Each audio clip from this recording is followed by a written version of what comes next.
Greetings from D265 Critical Thinking, Reason, and Evidence. This video will address the content from the first section of the course's learning resources, lessons 1, 2, and 3 on evaluating arguments. First, in lesson 1, we address propositions. A proposition or statement is expressed in a sentence that can be either true or false. We can assign a truth value to a proposition or statement. The words are synonymous in this course. A proposition will be true or false. For example, the sun never rises on Tuesdays. Tomatoes are fruits. 1 + 1 = 2. Everything that is not a proposition we'll call non-propositions. These are not assigned a truth value. For example, it doesn't make sense to say, "Let's go fly a kite" is either true or false. A command such as "give me the remote control" is likewise neither true nor false, nor is a question, "which way is east?" The propositions we saw 2 slides back are simple propositions making only a single claim. Sometimes 2 or more simple propositions are combined into complex claims or complex propositions whose truth depends on the truth of each part and also on how those parts relate to each other, which we call their internal logic. For example, this soda is either Coke or Pepsi. What would make this complex proposition true? It's true only if the soda is Coke or if it is Pepsi, not both and not neither. There's an internal logic to that statement signaled by the words either and or, which make it a complex proposition made up of 2 simple propositions.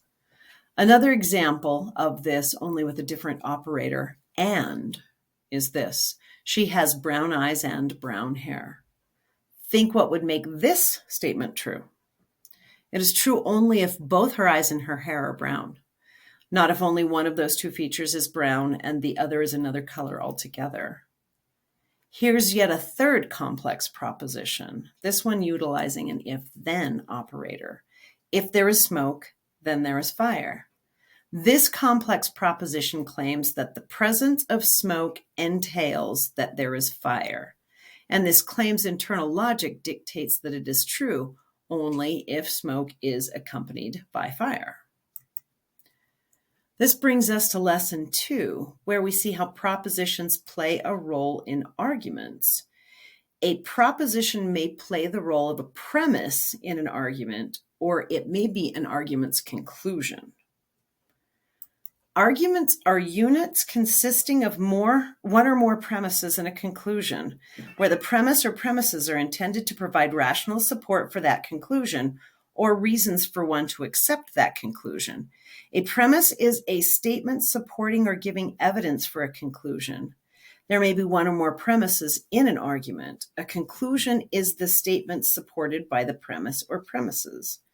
Premises are reasons for believing something. The conclusion is the thing that is believed. We want to be able to sort statements into these categories, so we'll look for signals of which of these roles statements or propositions are intended to fill. We have shortcuts for identifying premises and conclusions. Here are some premise indicators: because, for, given that, as, since, as indicated by. Note that many of these words also function outside of arguments, so their presence is not a guarantee that what follows is a premise, nor that what we're looking at is an argument. Ask yourself, does this word introduce a proposition that provides evidence for why we should accept another proposition? Likewise, some words often signal that conclusions follow. Therefore, so, it follows that, thus, we may conclude that, and as a result. The same caveat applies here. These words all have other linguistic functions, so their mere presence is no guarantee that what follows is a main claim in an argument for which reasons have been or will be presented as evidence. Here are a few examples of arguments, each consisting of two premises and one conclusion, which all make use of premise and conclusion indicators. The first one follows an expected pattern of premise, premise, conclusion. Since all humans are mortal, and as Socrates is a human, it follows that Socrates is mortal. Note the premise indicators, since and as, and the conclusion indicator, it follows that. The second argument here deviates from that expected pattern in that it doesn't wait until the end to present the conclusion. Instead, it offers a proposition meant to be a premise, then a proposition meant to be a conclusion. Then it supplies another proposition that functions as a premise, which establishes a missing connection between that first premise and the conclusion, but without which the two previous propositions are simply disjointed statements, not qualifying as an argument at all. Dark clouds and rain figure in an argument only if they are connected somehow, and that final premise supplies that connection. Now for lesson 3.